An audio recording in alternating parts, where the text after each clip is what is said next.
They say a week is a long time in, well, basically everything, but politics especially. New British Prime Minister Liz Truss must feel like she's been in the top job for decades. Now, just a tad over 3 weeks. It was a mini-budget announcement that sent her country spiralling into chaos. They announced £45 billion in unfunded tax cuts. So, less revenue for the government that still needs to pay for everything, which means more borrowing and more debt. Cue the markets going into freefall. The British pound fell to a record low. In unprecedented moves, the IMF and Bank of England came out and tried to politely point out, if not stop, the complete disaster that was unfolding. The country's central bank also having to step in and take action to protect pension funds and insurers. Everyday Brits panicking over inflation and interest rates on their mortgages.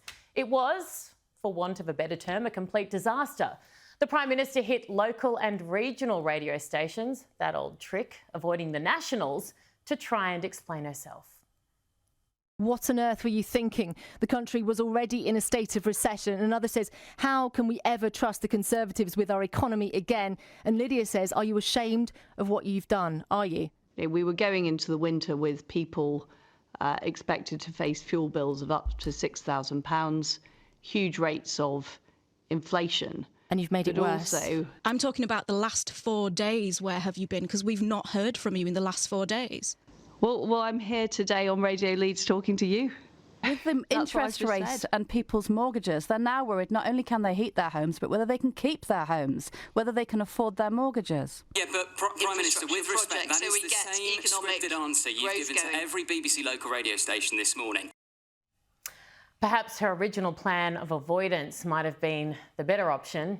Former Treasurer of the UK's Conservative Party, Lord Jonathan Marland, one of our favourites on this show. He joins us now again. Lord Marland, many thanks as always. Now, I thought Boris Johnson was the problem. What the hell is going on in your neck of the woods? Well, Erin, great to be on your programme again, and welcome to everyone. Hello to everyone in Australia. Well, this is a really interesting strategic move by Liz Truss and Kwasi Kwarteng.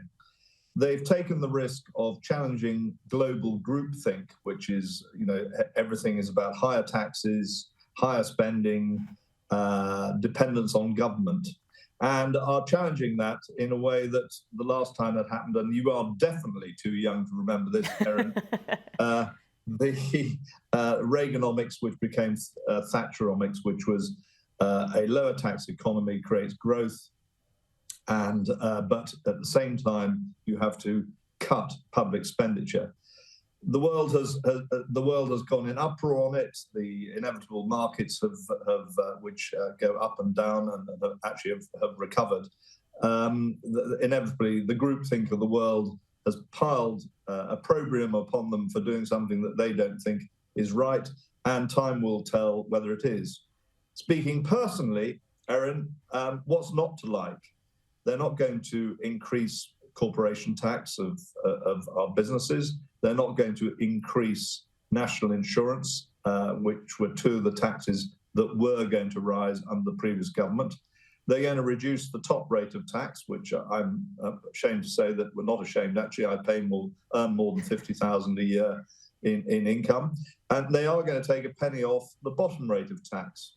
And the problem that the government has had is twofold. One is, as you rightly said in your intro, the messaging. The messaging has not been very smart or clever. And that the Bank of England has been behind the curve all the way through these economic disasters, whereas in the past, most banks and federal institutions have been ahead of the curve, and that is the problem with the world at the moment. So you don't think it's necessarily the measures that they've announced themselves, it's more the timing, the wording, maybe a lack of detail that's caused the chaos? Well, if you look in detail at the measures, they obviously, the cost to the economy is 5% off the top rate of tax, which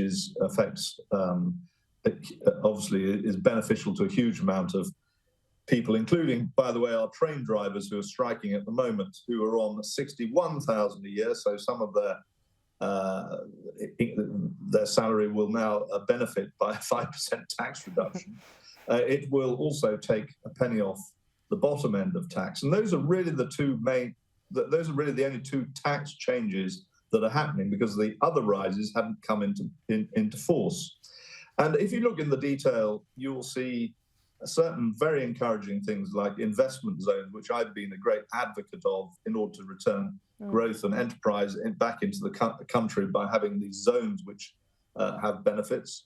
It's also taken some money off stamp duty, so at the lower end of housing prices up to 250,000, which is very helpful for first-time buyers and those that are buying homes. So there's some good stuff in there, but of course it is a very high-risk strategy, and if it doesn't work and doesn't pay off, God knows what's going to happen. I was reading an opinion piece in the Times by former Conservative Member of Parliament, Matthew Parris, and there might be some politics involved in this that you might be able to enlighten me on, but he's saying the Prime Minister must be dispatched now, and his opening line is, "She's finished." What would you say to that? Well, of course, Matthew Parris was no fan of Boris Johnson. I don't think he was a fan of Theresa May. I don't really consider him as a Conservative anymore. He's entitled to his view. I mean, he's not in politics at all. He's a commentator, and I think I think that to say that is not very sensible, but it is an opinion. The time will tell, and we will see in the next few months. The pound is recovering. I think there's a lot of good news in there. Clearly, as I said earlier, it's a high-risk strategy, and let's hope for all our sakes that it pays off, or otherwise we will be coming on bended knee to the IMF and indeed Australia to help us through this mess that they have found themselves in, and I probably shall be living somewhere else. But there we go. Look, we'd love to have you, but we're not doing so crash hot ourselves at the moment either, let me tell you. Oh no, Australia is a great country. It is. It takes nothing but ask me over there, and I'll be there in a shot. Oh, well, we love it here. We're very blessed. We know that. Now, I was listening to BBC Radio yesterday, and someone said that if she was ousted, Boris could come in and save the Tories, and it did make me laugh out loud. You ran his campaign for election as mayor. You know him very, very well. Is that in any way a possibility? Well, it's not now, because as he said to me after he... during this period where he was leaving office, he's got to put some hay in the loft, which I don't know if that's translated into Australian, but you've basically got to make some money to pay for, shall we say, his personal life, which is quite extensive. And that is going to be his main focus. But if Liz Truss loses the next election, which the doomsayers are saying we will, then inevitably, if Boris decides to throw his hat in the ring, he's the person who can win elections, has won elections, in fact, gave the Conservatives their largest victory for years, and won the mayoral election. You know, the only Conservative mayor we've had in London, which it was no mean achievement. And he's such a charismatic character that, providing he has learned from, shall we be kind to say, some of the mistakes that he's made, and learns from them, he could be a terrific force. And there is a picture of him. Absolutely. We like to accompany our chats with pictures sometimes, depending on our mood. Lord Marland, thank you very, very much for your time as always. And just quickly, what are you doing in France? You were in a Scottish castle last time we spoke to you, London the time before. You lived the life. Well, I have a place here, so I'm just checking up on a few things. Sorry about it. It sounds as if I'm just do nothing, but I am only here for the weekend, and I shall return to the battle and my Commonwealth duties, which take me to Cameroon and Gabon.